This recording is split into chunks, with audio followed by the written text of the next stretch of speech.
Hello everyone, जय हिंद। Welcome to Jha sir academy for IAS. Guys, यहाँ पे आपको सिविल सर्विसेज की प्रिपरेशन कराई जाती है और हेल्प की जाती है कि आपको किस तरीके से प्रिपेयर करना है।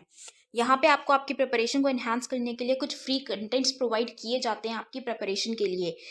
कहाँ पे आपको यूट्यूब प्लेलिस्ट में मिल जाएगा। आप यूट्यूब पे जब जाएंगे तो आपको वहाँ पे वेरियस प्लेलिस्ट अवेलेबल होंगी, जहाँ पे आपको जो डेली करंट अफेयर्स के लेक्चर्स अपलोड किए जाते हैं आपको उनकी प्रॉपर तरीके से प्लेलिस्ट अवेलेबल होगी। उसी के साथ साथ आपको मंथली प्लेलिस्ट भी मिलेगी करंट अफेयर्स की और ईयरली प्लेलिस्ट भी मिलेगी।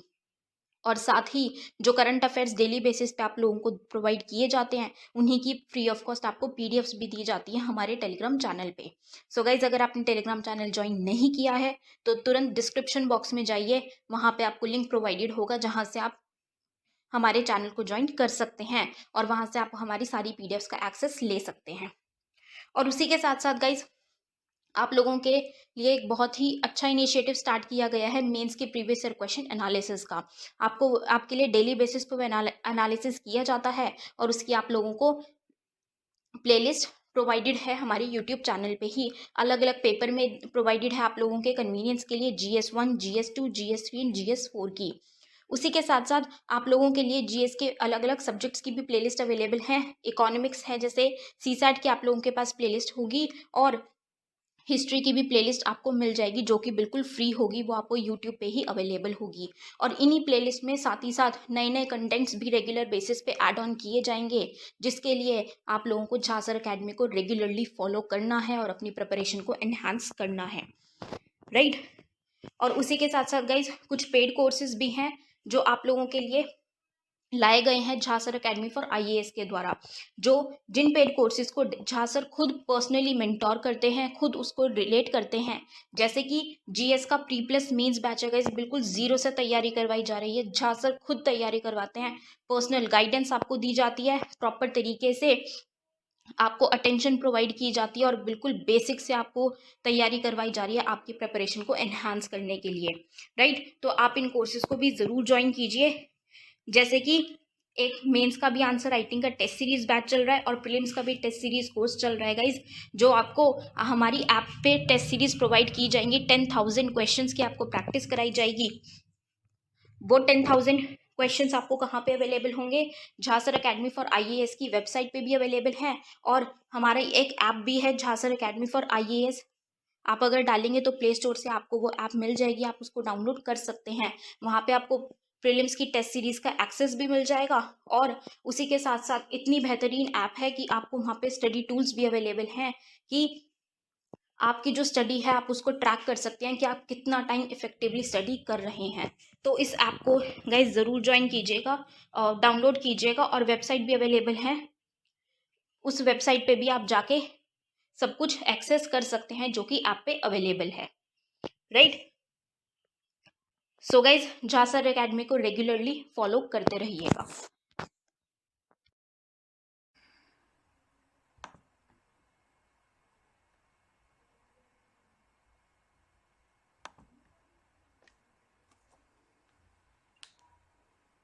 हाँ जी। आवाज आ रही है क्या? सुन पा रहे हैं आप लोग?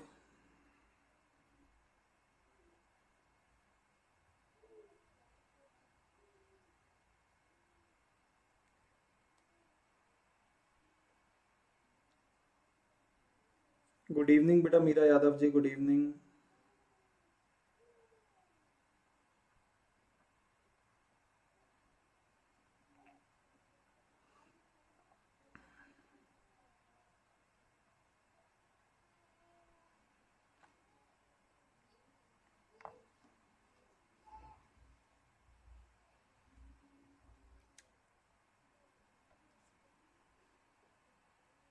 हाँ जी बेटा, सारी चीजें प्रॉपर हैं।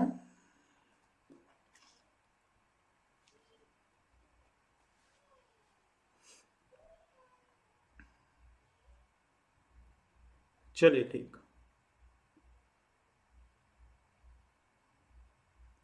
मेरे को ऐसा क्यों लग रहा है कि बफरिंग हो रही है?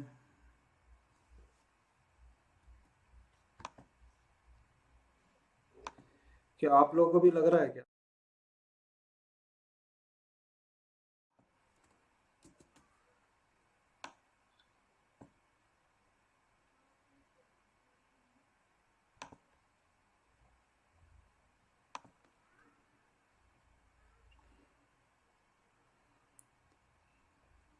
अब ये जो नीचे अपना मैसेज चल रहा है, ये अगर रुक रुक के चल रहा है तो अपने को पता पड़ जाएगा बफरिंग हो रही है या नहीं। जो नीचे जो बेटा ब्लू लाइन चल रही है ना, जो टेक्स्ट नीचे मूव हो रहा है, अगर वो रुक रुक के चल रहा है तो शायद बफरिंग हो रही है। चलिए देखते हैं, एक बार पढ़ के देखते हैं, अगर सारी चीज समझ में आएंगी तो बहुत अच्छी बात। तो क्वेश्चन आपके सामने है। गुड इवनिंग जी अंसारी जी, बहुत बहुत स्वागत है जी आपका अंसारी जी।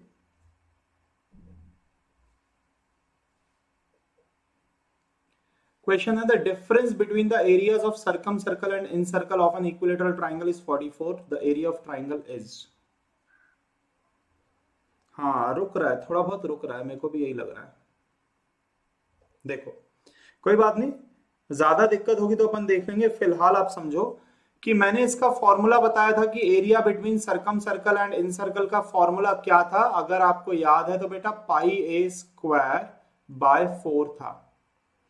पाई ए स्क्वायर बाय 4 हमारा क्या था, एरिया था सर्कम सर्कल का और इन सर्कल के बीच का, जो कि आपको 44 दिया है। तो पाई मतलब 22/7, ए स्क्वायर बटा 4 बराबर क्या हो जाएगा बेटा, 44 हो जाएगा। तो यहां से सिंप्लीफाई करेंगे, हो गया 2, तो ए स्क्वायर बराबर क्या हो जाएगा, ए स्क्वायर बराबर हो जाएगा 7 × 4 × 2। तो ए स्क्वायर बराबर क्या आ गया, 56। ये निकाल लिया हमने। पर हमसे क्या पूछा हुआ है, हमसे पूछा हुआ है कि एरिया ऑफ ट्राइंगल। तो एरिया ऑफ ट्राइंगल मैंने आपको क्या बोला था, √3/4 ए स्क्वायर होता है। एरिया ऑफ बेटा अगर नहीं पता तो नोट कर लो, इक्विलेटरल ट्राइंगल समबाहु त्रिभुज का एरिया क्षेत्रफल जो होता है √3/4 ए स्क्वायर। तो इंप्लाइज दैट √3/4 ए स्क्वायर मतलब कितना है, 56। तो क्या आंसर निकल के आ रहा है बेटा, 14√3 निकल के आ रहा है। बोलो बात समझ में आ रही है क्या?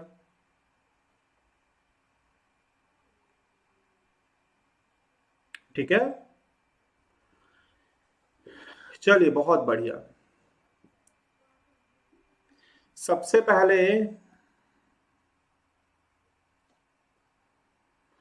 पहले आपको क्या है बेटा, ये पता होना चाहिए कि किसी भी ट्राइंगल हो या कोई सी भी आकृति हो, मैंने आपको बताया था कि इन सर्कल और सर्कम सर्कल का जो एरिया डिफरेंस होता है, जो क्षेत्रफल का अंतर होता है, वो क्या होता है, पाई ए स्क्वायर बाय 4 होता है ना।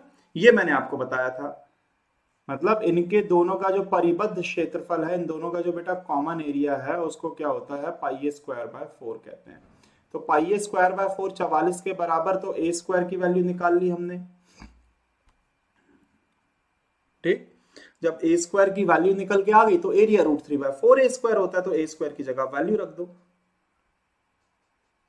ठीक है ना।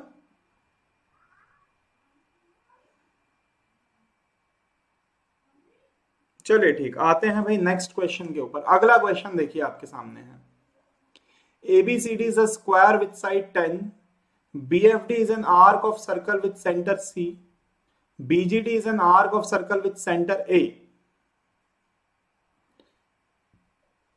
Area of shaded region.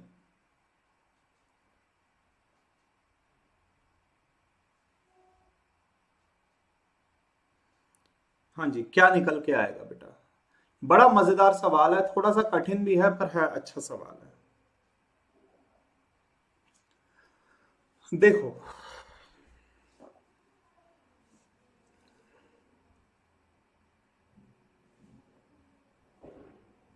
मैं आपको समझाता हूं बेटा।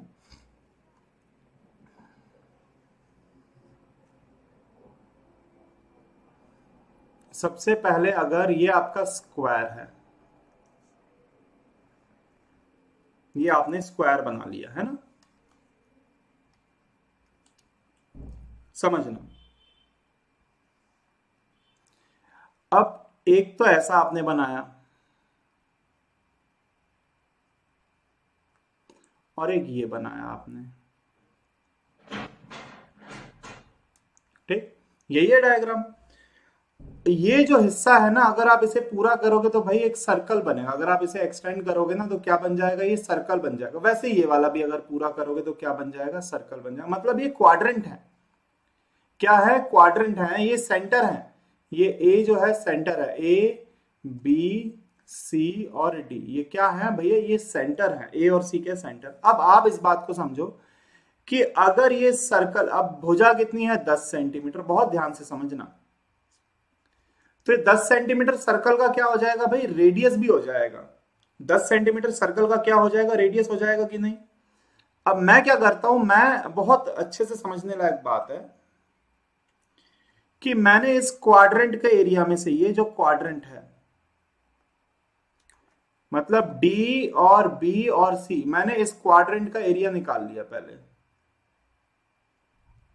ठीक, मैंने क्वाड्रेंट का एरिया निकाला, जो कि कुछ नहीं, वो तो सीधा सीधा पाई आर स्क्वायर बटा 4 हो जाएगा ना। जैसे पूरे सर्कल का पाई आर स्क्वायर, तो 1/4 हिस्सा ही तो है ये अगर आप ध्यान से देखोगे बेटा, इतना ही तो हिस्सा है ये, 1/4 हिस्सा है कि नहीं, इतना ही तो हिस्सा है।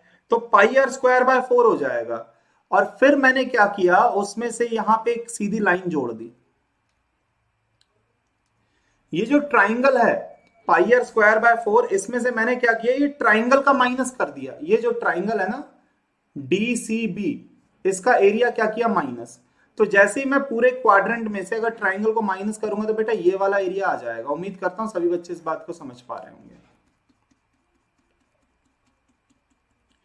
अगर क्वाड्रेंट में से पूरे क्वाड्रेंट में से अगर ट्राइंगल को माइनस कर देंगे, अगर ये जो ट्राइंगल है इसको माइनस कर देंगे, तो बेटा ये ऊपर वाला हिस्सा आ जाएगा कि नहीं, बोलो। ये आधी पट्टी आ जाएगी ना।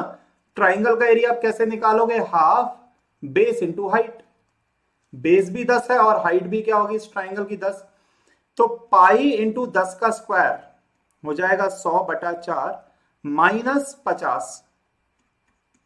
तो ये निकल के आ रहा है 25 पाई माइनस 50, ये निकल के आ रहा है। पर ये तो आधी पट्टी का है, ये आधी का, इसका डबल कर देंगे तो ये पूरा नहीं निकल के आ जाएगा। इसका डबल कर देते, इसमें इंटू 2 कर देते हैं, तो क्या आ जाएगा 50 पाई माइनस 100। ये सी आंसर आएगा बेटा। क्या मेरी बात समझ में आ रही है? हाँ जी बेटा, बफरिंग हो रही है थोड़ी बहुत, अगर ज्यादा हो तो बेटा बता देना।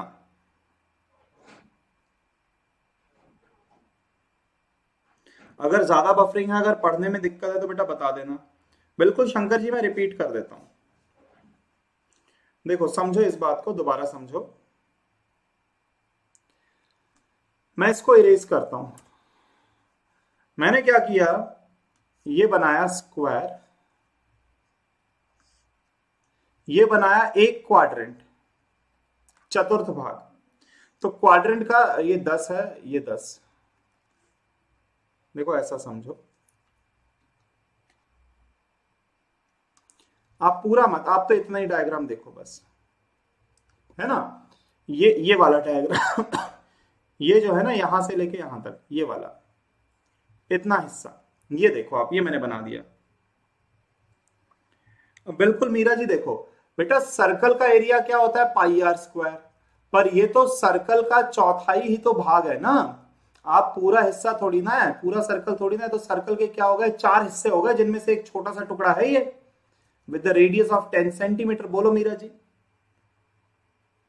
बिल्कुल, theta by 360 pi r square, बिल्कुल थीटा 90 डिग्री ले लो आप। और मैं तो सीधा कह रहा हूं, क्यों थीटा पे हम जाएं, हम तो जानते हैं कि वैसे ही 4 टुकड़े हो गए, तो एक टुकड़े का तो पाई आर स्क्वायर बाय 4 ही हो जाएगा ना। तो पाई इंटू रेडियस का स्क्वायर 10 का स्क्वायर बटा 4, तो ये हो गया 100 पाई बाय 4, 25 पाई। ठीक, 25 पाई निकल के आ गया। ये क्या निकल के आ गया, ये निकल के आ गया एरिया ऑफ ये क्वाड्रेंट।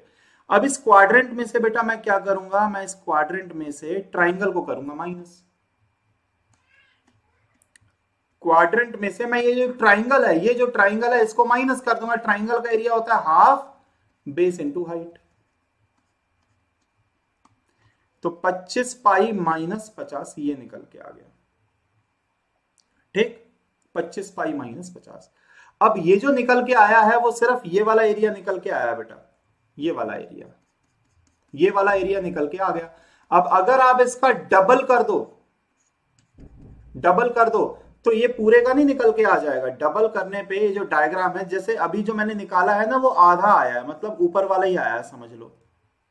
डबल कर दोगे तो पूरा निकल के आ जाएगा 50 पाई माइनस 100। बोलो शंकर जी, बात समझ में आई कि नहीं? है ना? चलो बहुत बढ़िया। यही तो लॉजिक है कि कहां से क्या जोड़ दें क्या घटा दें कि अपना आंसर निकल के आ जाए।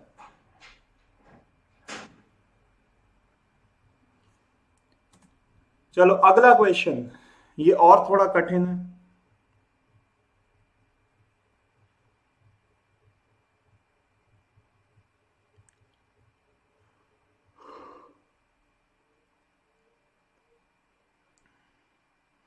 ये वाला और बढ़िया सवाल है बेटा। दिए गए चित्र में एबीसी एक समकोण त्रिभुज है। एबीसी क्या है जी? एक समकोण त्रिभुज है।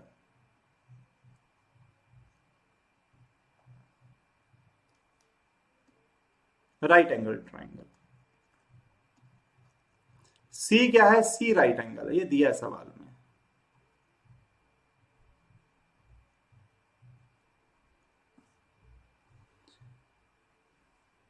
अब इसमें ए बी बी सी और ए सी को व्यास मानकर 3 अर्धवृत्त बनाए गए। एक तो ए बी को व्यास माना है, ए बी को क्या माना है? डायमीटर। ए बी को डायमीटर मानोगे तो बेटा ये बनेगा सेमी सर्कल। यही बनेगा ना सेमी सर्कल। ए बी को अगर आप डायमीटर मानोगे तो सेमी सर्कल बनेगा। एसी को मानोगे तो, एसी को अगर डायमीटर मानोगे तो बेटा ऐसा बन जाएगा सेमी सर्कल। और बीसी को भी मानोगे तो क्या बन जाएगा? ऐसा बन जाएगा सेमी सर्कल। है ना? 3 अर्धवृत्त बनाए गए हैं। अब आपसे क्या पूछा हुआ है? आपसे शेडेड एबीसी का क्षेत्रफल है 37 वर्ग इकाई। एबीसी का जो क्षेत्रफल है, मतलब जो ट्राइंगल का एरिया, वो 37 है। तो अगर ट्राइंगल का एरिया 37, तो मैं मान लेता हूं कि ये वाली साइड क्या है? ए है।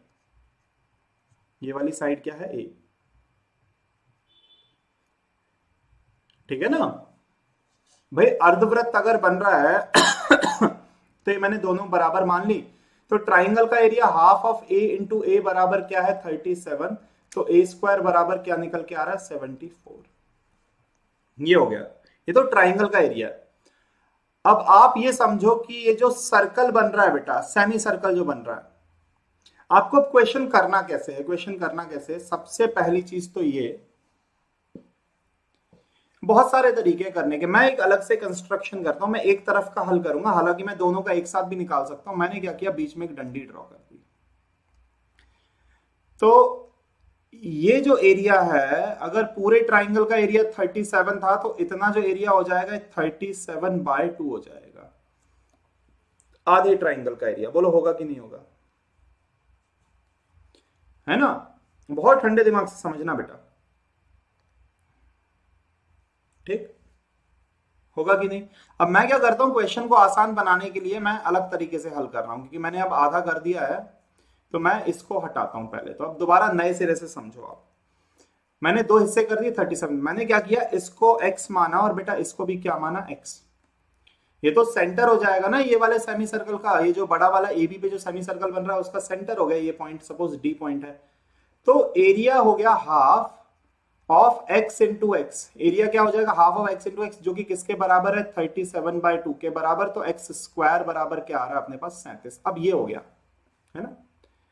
अगर ये x है, अगर ये है x, तो ये जो क्वाड्रेंट बन रहा है, ये जो क्वाड्रेंट बन रहा है ना, ये वाला क्वाड्रेंट, इसका एरिया क्या हो जाएगा? तो आप कहोगे सर फिर से वही πr²/4। ADC वाला जो क्वाड्रेंट बन रहा है, मैं एक तरफ का ही बता रहा हूं, आप ये दूसरी साइड का भूल ही जाओ।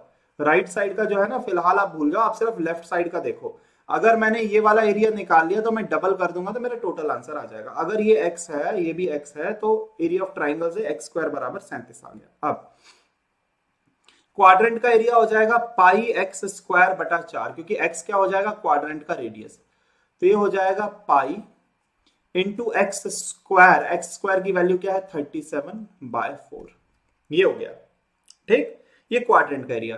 क्वाड्रेंट में से आप क्या करोगे बेटा? अगर क्वाड्रेंट में से ट्राइंगल का माइनस, अगर क्वाड्रेंट में से अगर ट्राइंगल का आपने माइनस कर दिया तो ये वाला एरिया आ जाएगा। बोलो हाँ या ना? अभी पिछले क्वेश्चन में किया है। क्वाड्रेंट में से ट्राइंगल का घटाएंगे तो ये ऊपर वाला एरिया आ जाएगा। चलो ठीक, क्वाड्रेंट का 37, ये ट्राइंगल का एरिया क्या है? 37/2 हटा दिया। ये मेरे पास क्या आ गया? ये मेरे पास शेडेड एरिया ए बोल देता हूं मैं इसको। ये शेडेड एरिया मैंने क्या बोल दिया, इसको ए बोल दिया, ये वाला जो एरिया है ना, इसको अपन क्या नाम दे देते हैं, इसको अपन ए नाम दे देते हैं। तो एरिया ए मैंने निकाल लिया है। अब समझो, अगर भाई ये x है और ये भी x है तो ये कितना हो जाएगा, तो आप कहोगे सर AC, AC हो जाएगा √2x, √2x पाइथागोरस के अनुसार। बेटा बफरिंग तो हो रही है, मेरे को पता है बफरिंग तो हो रही है। अगर ये भी x ये भी x है तो बेटा डायगोनल √2x, तो उसका आधा, तो जो AC वाला जो सेमी सर्कल बन रहा है ना, AC वाला जो बेटा सेमी सर्कल बन रहा है उसका रेडियस हो जाएगा √2x/2, क्योंकि AC है √2x पाइथागोरस के अनुसार, आधा हो गया उसका रेडियस, मतलब x/√2 हो गया। तो ये सेमी सर्कल का एरिया क्या हो जाएगा, पूरे के पूरे सेमी सर्कल का जो एरिया हो जाएगा, वो सेमी सर्कल का एरिया हो जाएगा πr²/2, क्योंकि आधा है तो पाई, रेडियस क्या है मेरे पास, x/√2 है, सॉरी x/√2 पाई, तो x/√2 का स्क्वायर बाय 2। तो ये मेरे पास निकल के आ रहा है सेमी सर्कल का एरिया, ये निकल के आ रहा है अपने पास कितना, ये निकल के आ रहा है πx²/4, πx²/4।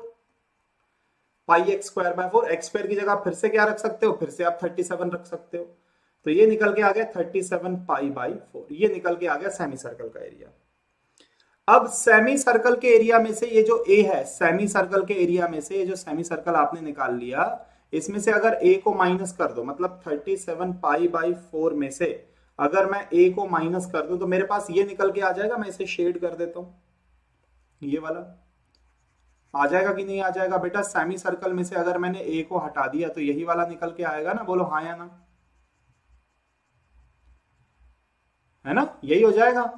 तो सेमी सर्कल तो आप जानते हो, सेमी सर्कल का एरिया 37 π/4, उसमें से a माइनस करो तो आप कहोगे सर आंसर आएगा 37 π/4 में से a माइनस करेंगे, a की वैल्यू 37 π/4 माइनस 37/2 है, तो कुल मिला के कटेगा तो 37/2 आ जाएगा। 37/2 तो एक साइड का है, ये दूसरे साइड का भी तो चाहिए, उतना ही यहां भी तो है, तो आप क्या कर दोगे, डबल कर दोगे, तो सही आंसर क्या आ जाएगा 37। ये क्वेश्चन का आंसर है।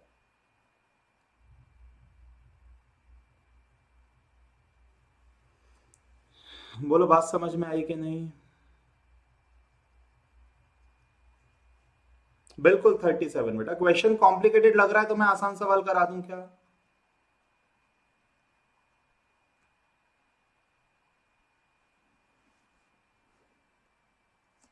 चलो ठीक। अगला क्वेश्चन, एक आयताकार मैदान 25 बाय 15 मीटर का है, दो लंबवत रास्ते जिनकी चौड़ाई 2 मीटर मैदान के बीच में बनाए गए। चलो ये वाला कर दो, तो बताओ घास उगाने के लिए भाग का क्षेत्रफल, ये वाला आसान है। चलो शंकर राकेश जी ये वाला देखो,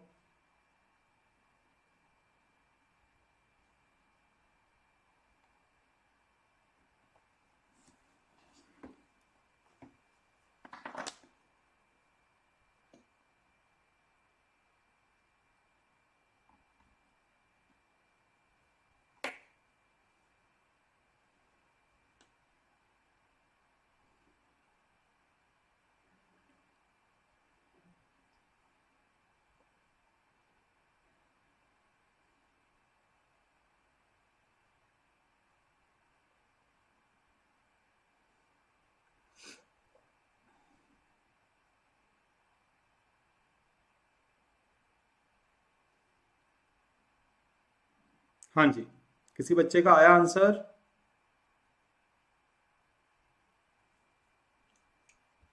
देखो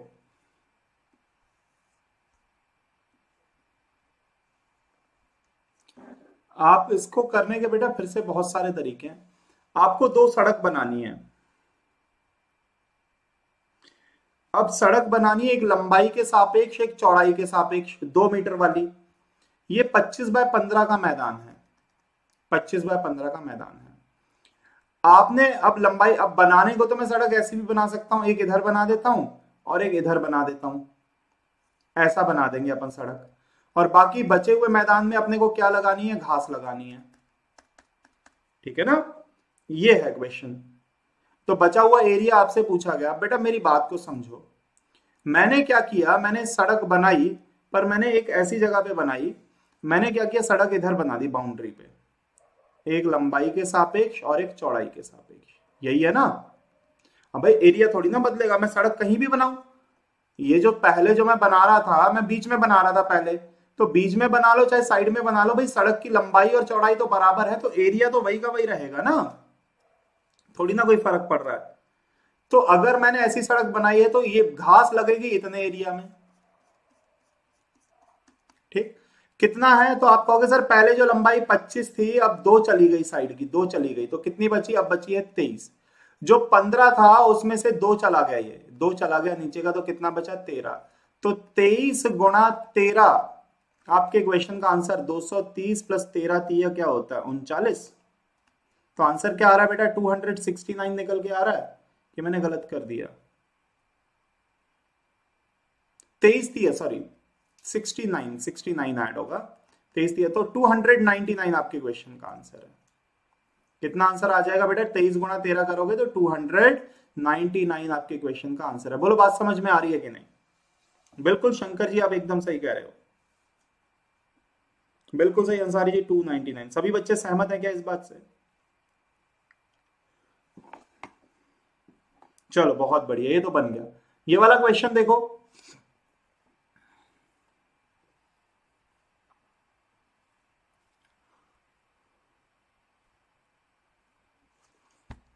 आयताकार मैदान है जिसके बीचों बीच में 5 मीटर चौड़ी क्या है, सड़क बनाई गई, लंबवत रोड। मैदान में 60 पैसे प्रति वर्ग की दर से घास लगाने में कितना खर्च आएगा, कितना खर्च आएगा, ये आपको बताना है। पहले तो आप एरिया कैलकुलेट करो। अब बेटा 60 बाय 40 का मैदान था, साइड का 5-5 हटा दो, तो लंबाई बची 55, चौड़ाई कितनी बची, 35। तो 55 गुणा 35 तो अपना क्या हो गया बेटा, एरिया हो गया, ये एरिया। 60 पैसा रुपए में कन्वर्ट कर दो, बटे में 100 लगा के एक जीरो काट दो, 5 के पहाड़ से काटोगे 1 और 5 के पहाड़ से काटोगे तो कितना हो गया, 5 के पहाड़ से काटा 11 और ये 2, ये हो गया 3। तो 35 दिया, 105 गुणा 11, तो 5 और 5, क्या ये गड़बड़ निकल के आ रहा है, फिर 1 और 1 1 1, ये यार ये तो डेसिमल में जा रही है वैल्यू, एक बार मैं फिर से देख लूं, ये 55 बाय 35 ही तो बचेगा। हाँ, और 60 पैसे के हिसाब से इसमें प्रति वर्ग में घास लगाने का खर्चा अपने को निकालना है। अब बटे में एरिया निकल के आएगा 55 इंटू 35 इंटू 0.6। हाँ ये तो सही निकाला है अपन ने, ये तो एकदम सही है। अब ऐसा हो सकता है कि रोड पे ही घास लगा रहे हो, ये ऐसा जरूर हो सकता है कि इन्होंने जो घास लगाई हो वो शायद हो सकता है कि रोड पे ही लगा दी हो इन्होंने, वो अपन चेक कर लेते हैं।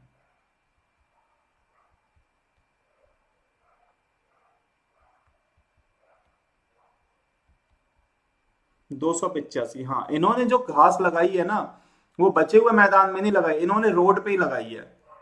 इन्होंने जो घास लगाई है इसको हटा देते हैं भाई, 285 निकल के आएगा, है ना। मेरी बात को समझना बेटा बहुत ध्यान से। ये लोग जो कर रहे हैं, ये लोग क्या कर रहे हैं, जो घास लगाने की कॉस्टिंग निकाल रहे हैं ना, ये कहां पे निकाल रहे हैं, रोड पे ही लगाने की कर रहे हैं। जैसे अब ये मैदान है, अपन रोड की ही एरिया कैलकुलेट करेंगे। रोड कितने की है, एक 60 और ये 40। तो बेटा एक रोड, ये चौड़ाई कितनी है, चौड़ाई है सिर्फ और सिर्फ 5 मीटर। तो एक रोड है 60 बाय 5 की, एक रोड है 40 बाय 5 की, एक है 60 बाय 5 और एक है 40 बाय 5। पर ये जो एरिया है ये इधर में भी काउंट हो गया, बीच वाला एरिया, और इधर में भी काउंट हो गया। बीच वाला जो एरिया है ना ये डबल काउंट हो रहा है। कितना है ये एरिया भाई, ये 5 बाय 5 का एरिया है ना, ये डबल काउंट हो रहा है, तो इसको माइनस करोगे तो ये निकल के आ रहा है कितना, अगर मैं 5 कॉमन ले लूं तो 60, 100 में से 5 गया 95, 9 5 5 25, 475 ये सड़क का एरिया निकल के आ गया। ठीक, अब सड़क के एरिया में अगर आप 60 पैसे की दर से काम करोगे तो आप इसे सिंप्लीफाई कर दो, आपका आंसर 285 निकल के आ रहा है सीधा सीधा। बोलो जी, बात समझ में आ गई क्या? इन्होंने जो घास लगाई है ना वो कहां लगाई है? सड़क पे ही लगाई है सीधा सीधा। तो हमने सड़क का एरिया निकाल लिया, फिर उसमें घास लगा दी। बहुत बढ़िया राकेश जी, शंकर जी, बहुत बढ़िया। अगला क्वेश्चन,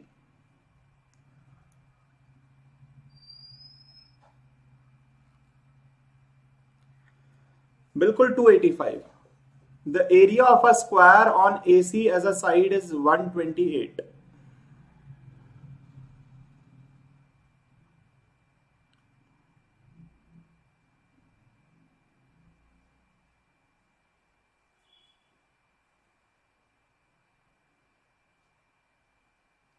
कैलकुलेट क्या करना? What is the sum of areas of the semi circle drawn on AB and AC? Sum of the area of semi circle पूछ रहा है। देखो पहले तो डायग्राम जो है ऐसा बनेगा, यहां पे जो स्क्वायर बन रहा है इसका एरिया आपको दिया, एक सेमी सर्कल यहां, एक सेमी सर्कल यहां, दो आपके सेमी सर्कल बनेंगे। ठीक, जो स्क्वायर बन रहे हैं, जो स्क्वायर बन रहे हैं इनका एरिया आपको पता है, जो डायगोनल के ऊपर स्क्वायर बना है ना, इसका एरिया आपको 128 दिया हुआ है। अब आपसे पूछ रहा है कि जो सेमी सर्कल बन रहे हैं ना इनके एरिया का टोटल क्या होगा। अब आप समझो कि अगर ये A है तो ये A/√2 होगा, हाँ या ना? A/√2 होगा ना? बोलो बेटा। भाई डायगोनल निकल के आता है मल्टीप्लाइड बाय √2, तो साइड कैसे निकल के आएगी? Divided by √2। उसका आधा कर दोगे तो रेडियस ऑफ सर्कल क्या हो जाएगा? A/2√2, ये रेडियस ऑफ सर्कल। और पाई इंटू रेडियस का स्क्वायर कर दोगे तो ये सेमी सर्कल, ये सेमी सर्कल मिला के पाई स्क्वायर पूरे सर्कल का रेडियस। रेडियस ही क्या निकल के आ रहा है? A/2√2, ये रेडियस निकल के आ रहा है। भाई अगर ये A है तो ये तो वैसे ही A/√2 होगा, और उसका भी आधा करेंगे तो रेडियस, तो पाई स्क्वायर कर दो, क्योंकि आधा सर्कल यहां, आधा सर्कल यहां, तो ये निकल के आ रहा है पाई A²/8। 2 का स्क्वायर 4, √2 का स्क्वायर 2, तो 8 हो गया। अब अगर A² आपको पता है, A² तो भैया क्या हो गया? सीधा सीधा स्क्वायर का एरिया, जो कि आपको 128 दिया है, तो आप इसे सिंप्लीफाई कर दो, कितना आएगा? भाई सीधा सीधा निकल के आ रहा है 16 8 128 होता है, तो 16 पाई आपके क्वेश्चन का आंसर है। बोलो, क्या आप लोग मेरी बात से सहमत हैं?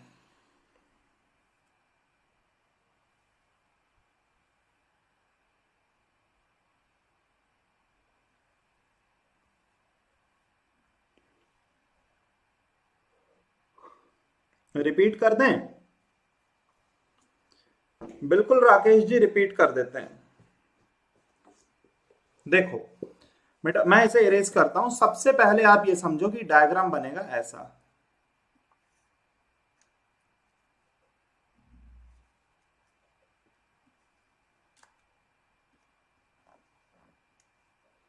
ये स्क्वायर है।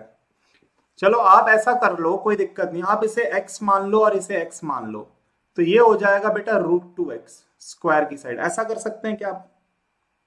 ये x और x मान लेता हूं मैं, तो √2x, तो एरिया क्या हो जाएगा? तो आप कहोगे सर एरिया होता है साइड का √2x का स्क्वायर, ये 128 है, तो 2x स्क्वायर बराबर 128, तो आप कहोगे सर x स्क्वायर बराबर 64 आ रहा है। ऐसा कर लेते हैं अपन, है ना? ये कर लेते हैं, थोड़ा आसान रहेगा। तो सर्कल का जो रेडियस होगा वो क्या हो जाएगा? x/2। ये सर्कल का भी रेडियस क्या हो जाएगा? क्योंकि पूरी की पूरी भुजा तो मैंने x मानी है, तो रेडियस क्या हो जाएगा? x/2। तो सर्कल का रेडियस आपको पता पड़ गया कि x/2 है, तो आधा सर्कल और आधा सर्कल मिला के एक सर्कल हो गया, तो एरिया होता है पाई r स्क्वायर, तो ये हो जाएगा पाई x/2 का स्क्वायर, तो ये हो रहा है कुल मिला के पाई x²/4। ये एरिया ऑफ सर्कल हो रहा है, क्योंकि आधा आधा मिला के पूरा सर्कल का ही लगाऊंगा मैं तो फॉर्मूला। x² की जगह अगर मैं 64 रख दूं तो पाई इंटू एक्स स्क्वायर की जगह मैंने सीधा सीधा 64/4 किया, तो बेटा आंसर तो क्या निकल के आ रहा है, 16 पाई। बोलो अभी समझ में आई बात?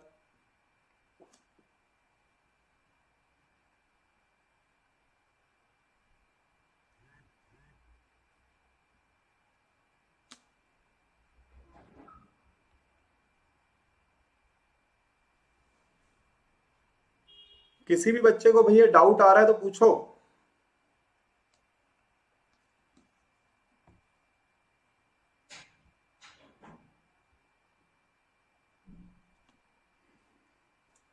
चलो अगला क्वेश्चन। यार ये बड़ा जबरदस्त सवाल है। ये दिल्ली पुलिस 2014 में आया था एक क्वेश्चन। दिल्ली पुलिस के पेपर में सन 2014 में एक क्वेश्चन निकल के आया था। और ये आप किसी को चैलेंज देके इस क्वेश्चन को करवा सकते हो कि भैया चैलेंज है, क्वेश्चन करके बता दो। चैलेंज के साथ आप इस क्वेश्चन को करवा सकते हो किसी से भी। क्वेश्चन बड़ा ही मजेदार है। आपसे ये बीच वाला शेडेड एरिया पूछा, ये छायांकित। आपको तीनों सर्कल के क्या पता है बेटा? रेडियस पता है। ये क्वेश्चन मेरे को इसलिए याद रहता है हर बार कि हमारे कोचिंग के जो डायरेक्टर सर हैं वो जब पेपर देने गए थे 2014 में, तो जब वो मिलने आए तो उन्होंने एक क्वेश्चन मेरे को दिखाया था कि सर ये क्वेश्चन आया था हमारे पेपर में, 2014 की बात है। तो ये क्वेश्चन मेरे को हमेशा याद रहता है, तब ये क्वेश्चन मैंने किया था। चलो कैसे होगा बेटा? क्वेश्चन लगातार ऐसे क्वेश्चंस आने के चांसेस होते हैं, है ना?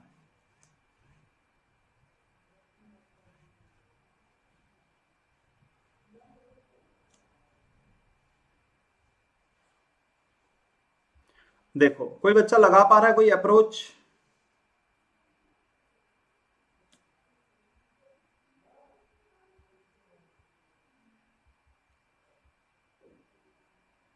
कोई अप्रोच नहीं।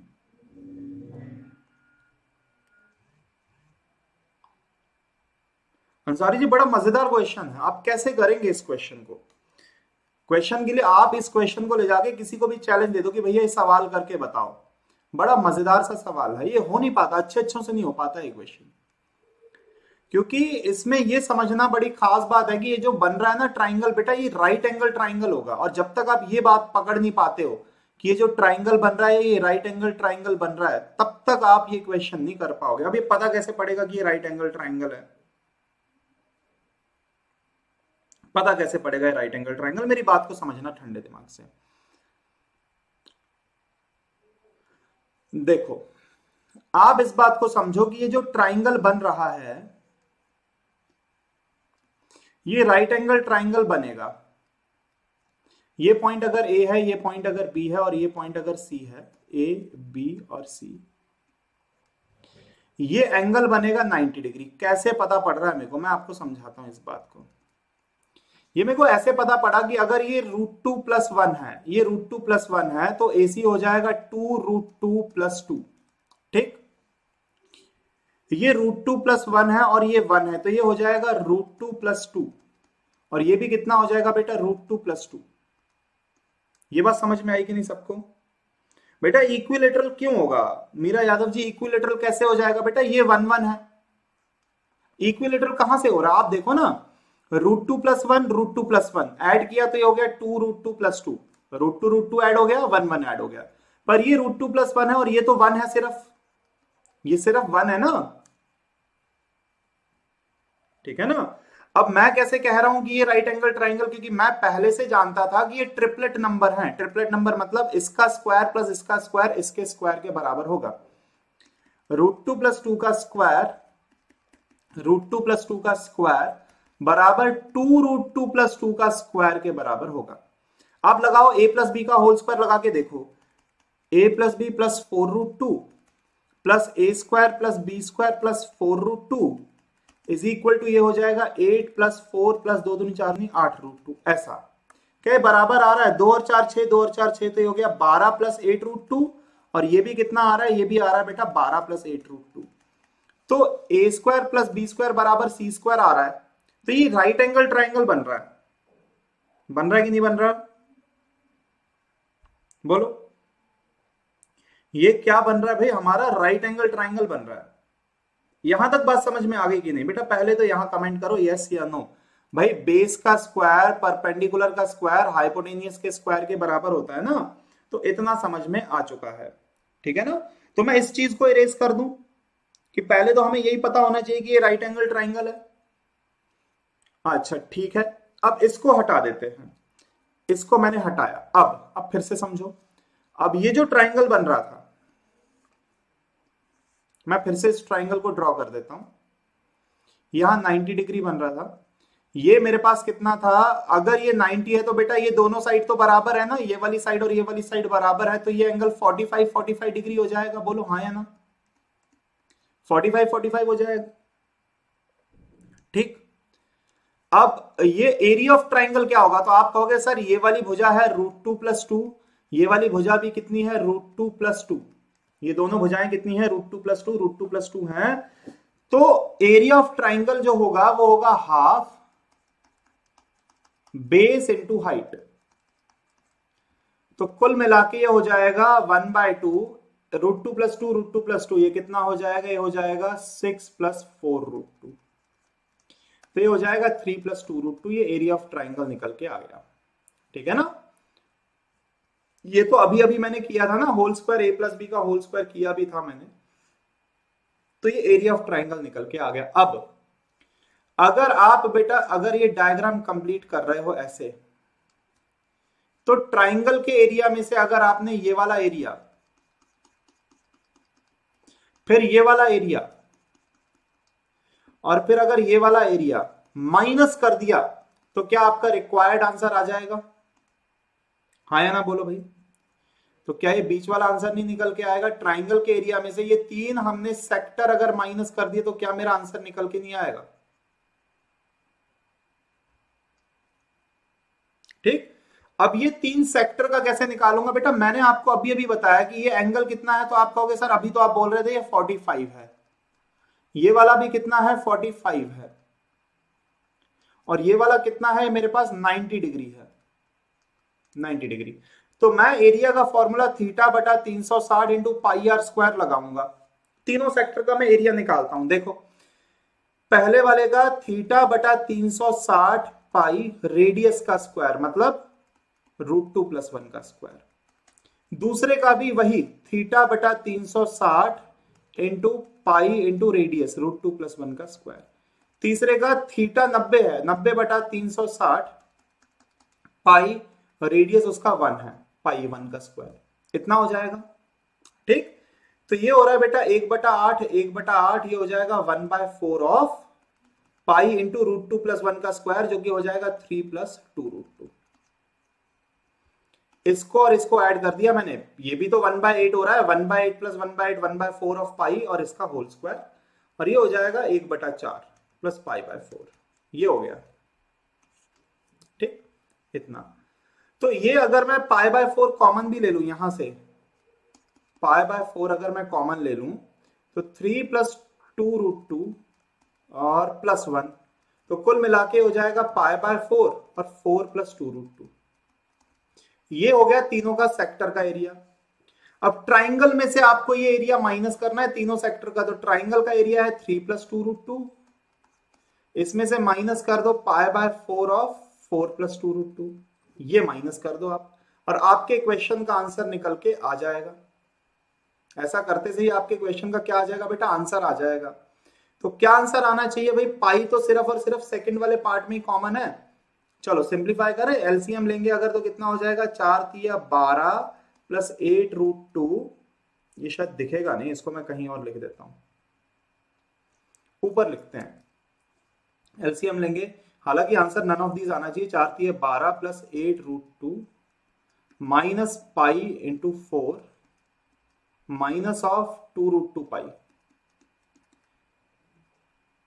अपॉन में क्या आ जाएगा? 4। अब ये तो सिंप्लीफाई भी नहीं होगा ना, तो सिंप्लीफाई नहीं होगा, तो आपका आंसर क्या आएगा बेटा? नन ऑफ दीज निकल के आएगा। क्या मेरी बात समझ में आ रही है? बड़ा जटिल हो गया, बड़ा कॉम्प्लेक्स हो गया।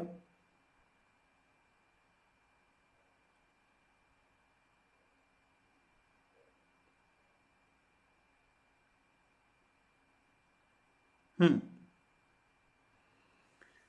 देखो सबसे पहले तो लास्ट पार्ट नहीं समझ में आया, देखो बेटा मैं लास्ट वाला पार्ट फिर से बता देता हूं।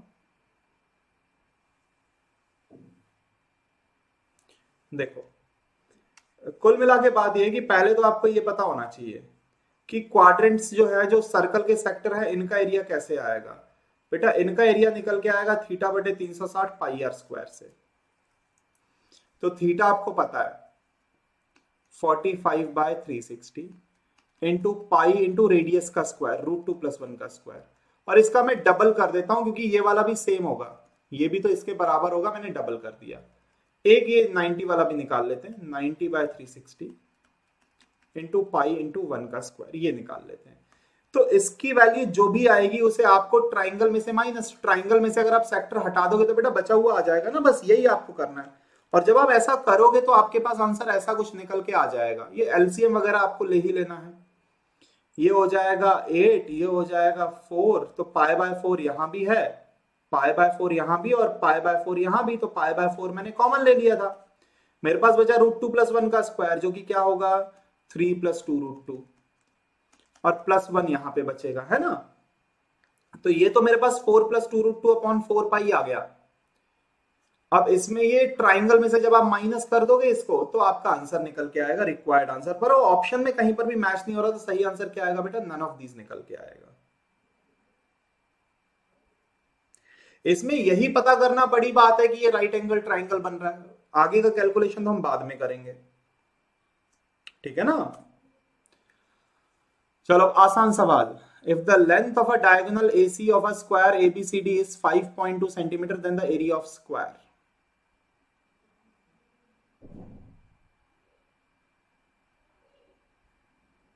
डायगोनल की लेंथ पता है, डायगोनल क्या होता है बेटा, अगर ये a है, ये a है, तो ये होगा √2a। तो √2a बराबर आपको 5.2 दे रखा है, तो a बराबर 5.2/√2। एरिया निकालोगे तो क्या हो जाएगा 5.2 का स्क्वायर बटा 2 का स्क्वायर, सॉरी √2 का स्क्वायर, यही होगा ना। अब 5.2 का स्क्वायर क्या हो जाएगा 27.04 डिवाइडेड बाय 2, तो क्या निकल के आ रहा है 13.52, यही निकल के आएगा 27, हाँ बिल्कुल 13.52, ये आपका आंसर है।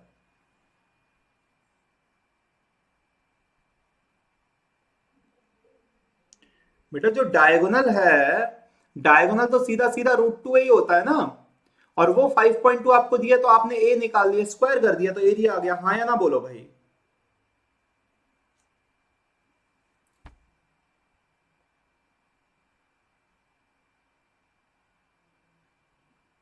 ठीक है ना।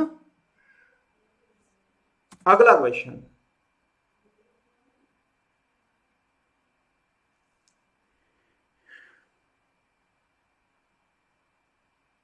चलो ठीक, देखो डायगोनल अगर आपको दिया है a, तो मैं स्क्वायर की साइड मान लेता हूं बेटा x, तो डायगोनल कितना हो जाएगा, तो आप कहोगे सर √2x बराबर डायगोनल जो कि a दिया है, तो x बराबर a/√2, तो एरिया क्या हो जाएगा a²/2। खत्म बात। ये अभी जब हमने पिछला क्वेश्चन किया था बिल्कुल वही चीज है कि इस बार मैंने साइड अगर x मानी, तो क्योंकि डायगोनल a दिया था ना मेरे को, डायगोनल a उसने पहले ही बोला हुआ है, तो √2 times of side is equal to a, तो x निकाल लिया, x का स्क्वायर कर दिया, तो एरिया निकल के आ गया। बिल्कुल सही मीरा जी, एकदम सही कह रहे हो आप। अगला, the perimeter of a square and circular field are same, the area of circular field 3850, what is the area of the square?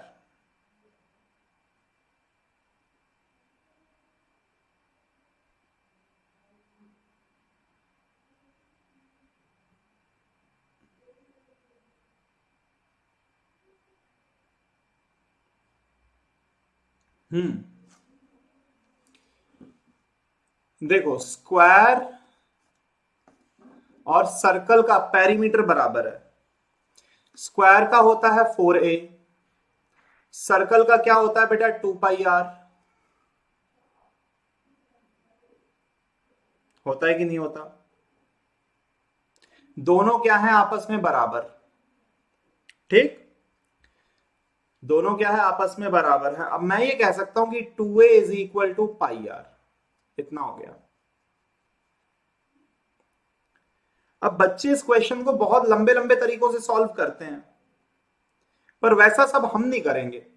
हमें क्या पूछा है, what is the area of square, तो एरिया ऑफ स्क्वायर हो जाएगा a बराबर pi are बटा 2, यहीं से निकाला मैंने। तो a स्क्वायर बराबर pi r square, pi into pi r square बटा 4, यही होगा ना। अगर मैं स्क्वायर करूंगा इसका तो यहां पर भी स्क्वायर होगा, यहां पर भी स्क्वायर, तो pi into pi r square बटे 2 का स्क्वायर क्या हो गया, 4, इतना हो गया। अब आपको सर्कल का एरिया जो कि पाई आर स्क्वायर है ये तो दिया ही है, तो ए स्क्वायर बराबर pi into pi r square की जगह मैं क्या रखूंगा, ये मैं रखूंगा 3850 और बटे में क्या रखूंगा 4। पाई की जगह वैल्यू 22 बटा 7, 3850 बटा 4। आप इसे सिंप्लीफाई करोगे बेटा, आंसर 3025 निकल के आ जाएगा डायरेक्ट, है ना। 3025, आप चाहो तो सिंप्लीफाई करो, 5 सत्ते 35, 5 सत्ते 35 और ये हो गया 0। ये काटोगे तो इधर आएगा 11 और इधर कितना निकल के आ जाएगा 385, यही आएगा। 385 गुणा 11 करोगे तो बेटा 3025 आपके क्वेश्चन का आंसर। 385 क्यों, हाँ 385 ही तो आएगा। बोलो बात समझ में आ रही है कि नहीं।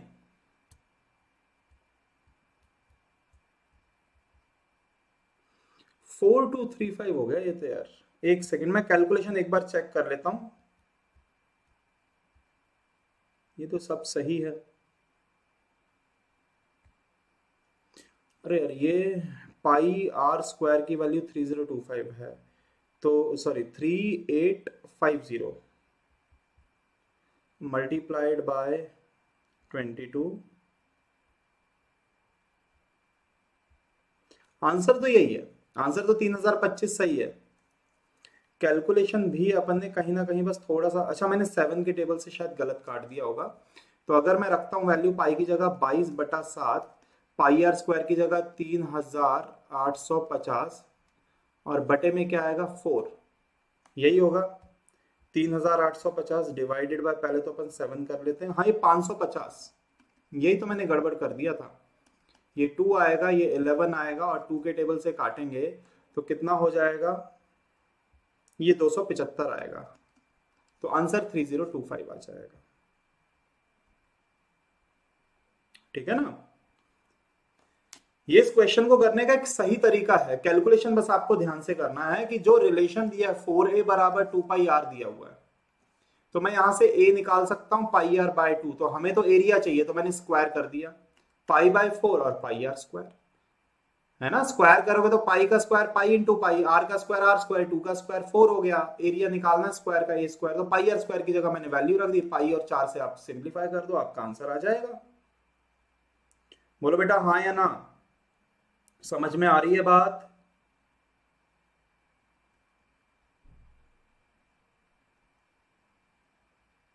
चलो अगला क्वेश्चन।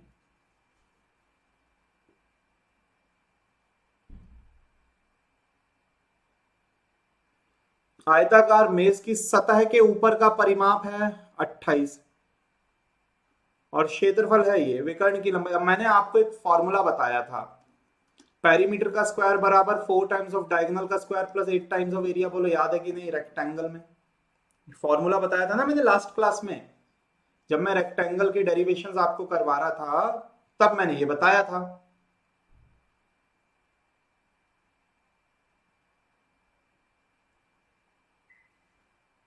ठीक है ना।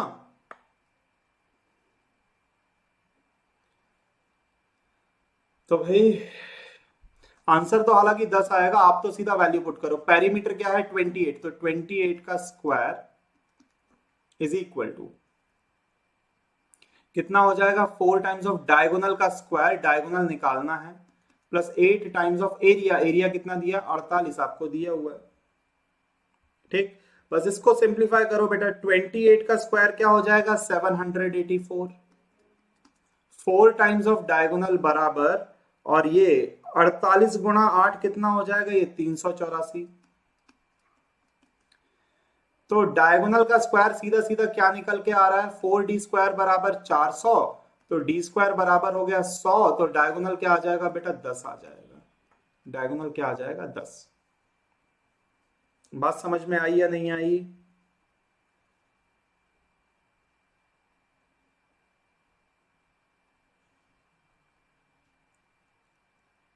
ठीक है ना?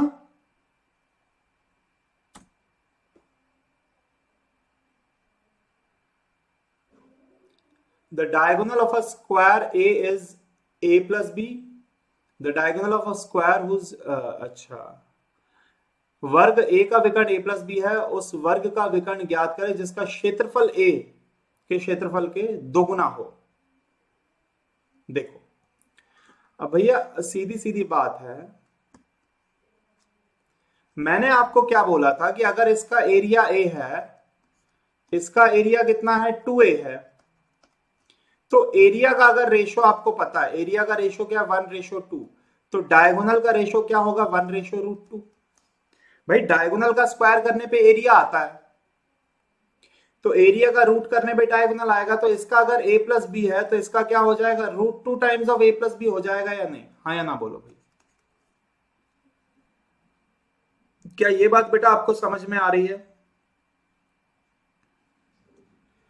ये मैंने क्लास में आपको समझाया था ना, पहली क्लास जब मैं इंट्रोडक्शन दे रहा था तो मैंने बोला था स्क्वायर की साइड्स का रेशो पता है, तो यही उनके डायगोनल्स का भी रेशो होता है, यही उनके पेरीमीटर का रेशो भी होता है, पर एरिया का जो रेशो होता है वो स्क्वायर करने पे आता है, ये एरिया का रेशो होता है। ये सबसे पहली क्लास में मैंने, जब मैं आपको स्क्वायर बता रहा था तब मैंने आपको बता दिया था।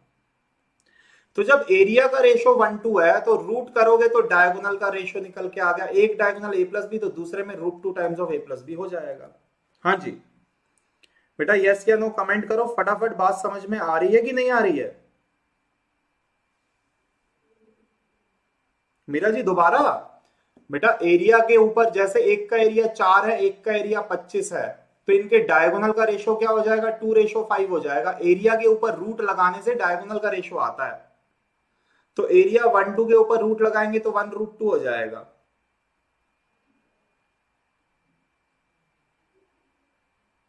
ठीक है ना?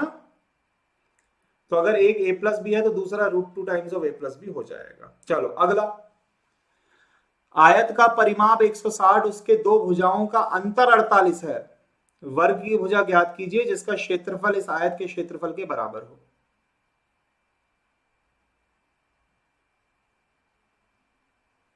हाँ जी देखो, भुजाओं का अंतर मतलब एक भुजा अगर L है, एक भुजा अगर B है, तो L माइनस बी आपको क्या दिया हुआ 48।